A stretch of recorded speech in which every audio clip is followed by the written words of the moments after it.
Now today we're replacing the valve cover gaskets on this 2011 Audi S4. This will also be applicable to other models in their lineup. I'll list that below. Let's begin.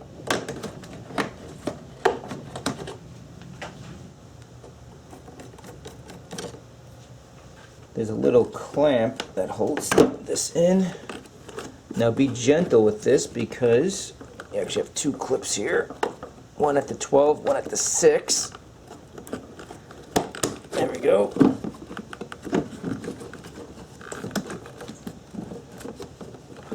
Bring this up, and then right here, oh I see it came out already. Right here, you squeeze this. Then we just have an intake boot right here, held on by a clamp. Vacuum line. Make sure everything's clear. Remove this. This is actually a fuel line. And there we go. Now before you remove the coil packs, you have two T20 fasteners. Now as you can see, these are pretty rusted, so I'm pressing down and then turning. You don't want these to strip. Have good tools, very, very important. Don't go cheap ever on tools. Now this car has 181,000 miles. It's 11 years old. So just be gentle when you work on these plastics. Now 90-degree pick, inserting the pick and then just rotating. And you'll hear it click. You hear that? There we go. And now, those are disconnected. Be really gentle. And then you have a grounding wire on the bottom here. I cleaned everything off with Super Clean. You want a really clean area. And this is again a T30.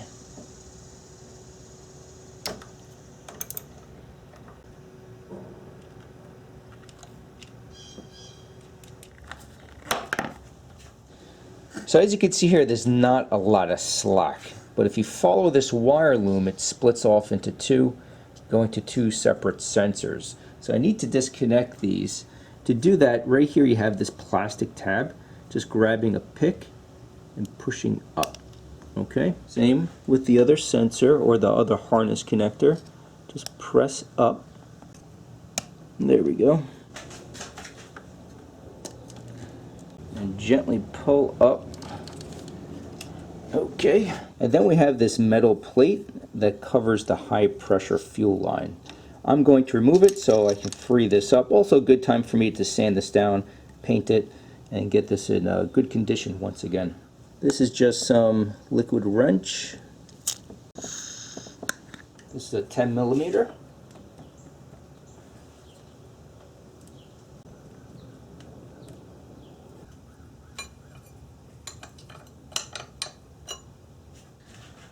And that little step provides us a big help. Okay.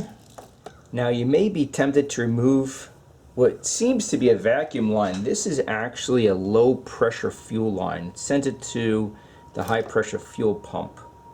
And in fact, you can buy a kit that relocates this line to near the valve cover. ECS sells it. Very popular if you run an aftermarket air filter kit. I'm just going to leave it the way it is for now, but these can be sometimes pretty tough to remove. Typically what you could try is just rotating it back and forth and pulling at the same time. And there you go.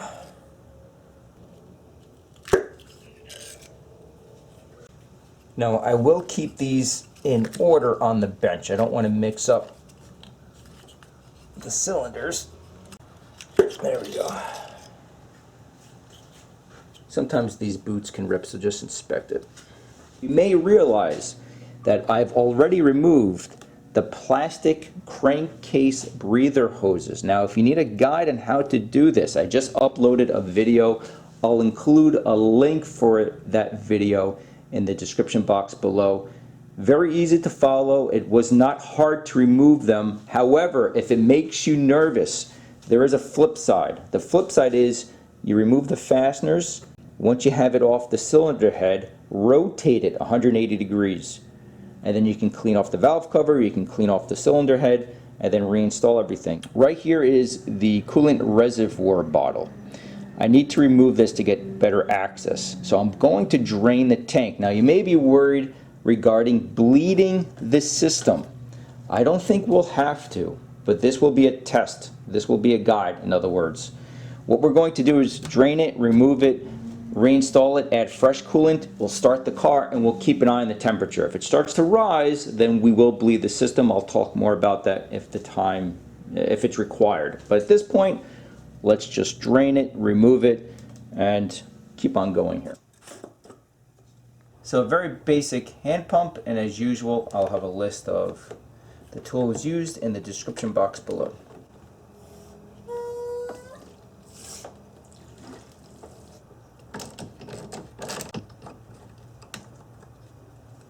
Once again, 90-degree pick.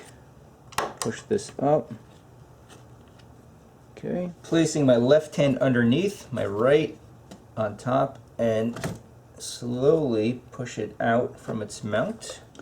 Now for this next section, I just have to explain what I'm going to do.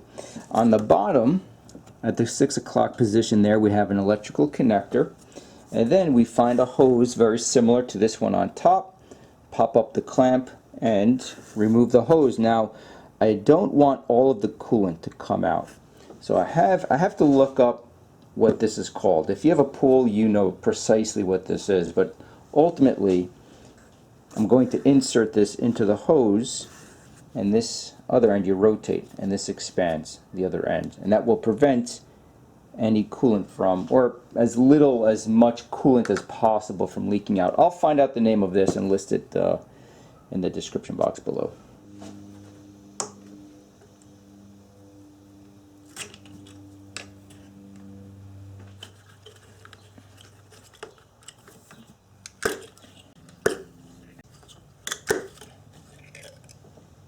Now we're ready to remove the valve cover, and we have 12 T30 fasteners. Here's a diagram showing all 12. Start at number 12 and move down to number 1.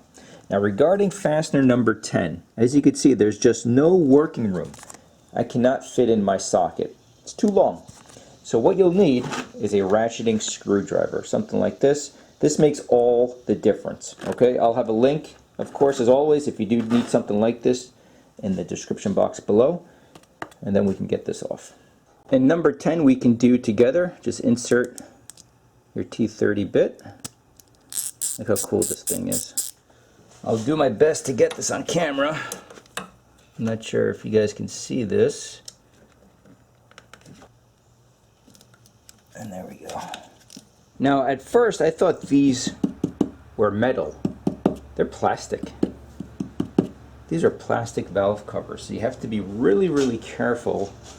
But I have a chisel, very gently. See how it's moving a little bit? That's it.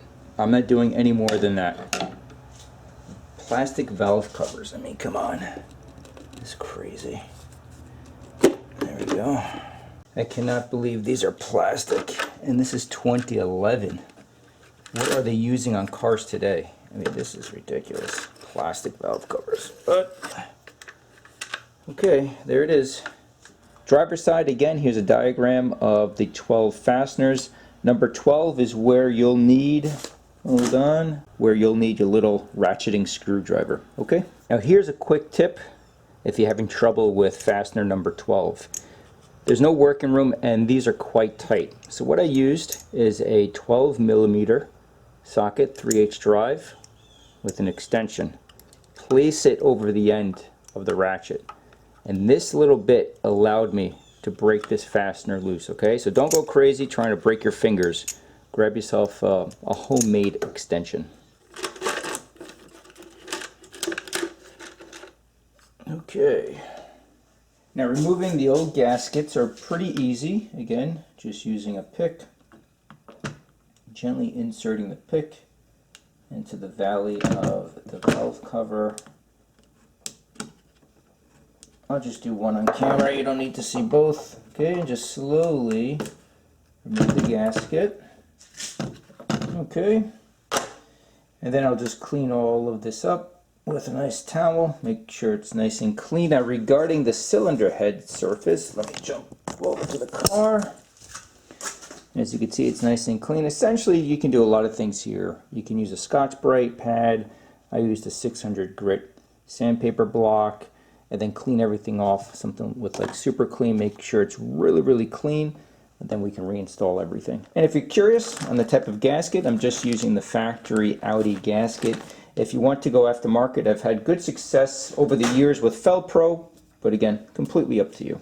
Now when you press in the new gasket, right here I have a fastener. I'm pressing up and then pushing the gasket around. So pressing in, fold it around. Okay, press it in, fold it around. So everything is nice and clean. Okay, as you can see. With these being plastic, they're actually very easy to maneuver. But just be gentle here. Easy does it. We can place this where it belongs.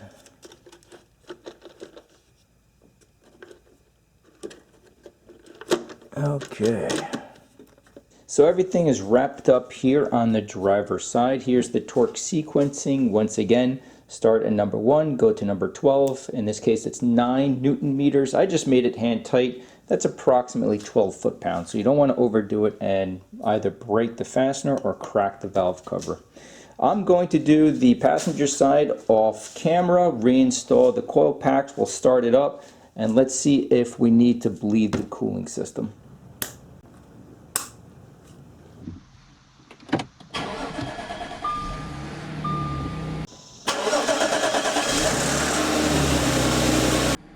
Okay, let's back it out and we'll keep an eye on the temperature. So it's been a good 20 minutes, and today is a great day to do this because it's in the high 80s, low 90s, and the temperature gauge is rock steady. It's not moving whatsoever, precisely where it needs to be. And that's great news. There's no need to bleed the cooling system. So I sincerely hope this helps a number of you out there. It's not a hard job. Just give yourself plenty of time, and you can certainly do this at home. I do plan on uploading a number of Audi videos. If you'd like to see that, please stay tuned. And until next time, thank you so much for watching.